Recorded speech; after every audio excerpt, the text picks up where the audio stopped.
চট্টগ্রামের আনোয়ারায় অবস্থিত দেশের একমাত্র রাষ্ট্রায়ত্ত di ammonia phosphate fertilizer company limited DAPFCL সার কারখানার উৎপাদন কার্যক্রম বন্ধ হয়ে গেছে। শনিবার সন্ধ্যায় অ্যামোনিয়ার মজুদ শেষ হয়ে যাওয়ায় কর্তৃপক্ষ কারখানা বন্ধ ঘোষণা করে। অ্যামোনিয়া সরবরাহ পুনরায় চালু হলে কারখানার উৎপাদন শুরু করার কথা জানিয়েছে কারখানা কর্তৃপক্ষ।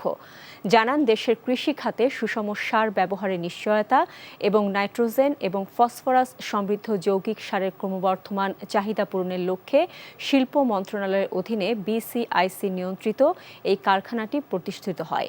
চট্টগ্রামের আনোয়ারা উপজেলার রাঙ্গাদিয়ায় স্থাপিত কারখানাটিতে দৈনিক 800 মেট্রিক টন উৎপাদন ক্ষমতা সম্পন্ন দুটি ইউনিট রয়েছে, কিন্তু গত 4 মার্চ গ্যাস সংকটের কারণে Chittagong urea fertilizer company limited CUFL এবং কর্ণফুলী ফার্টিলাইজার কোম্পানি লিমিটেড কাফকোতে ইউরিয়া সার ও অ্যামোনিয়া উৎপাদন বন্ধ হয়ে যায়।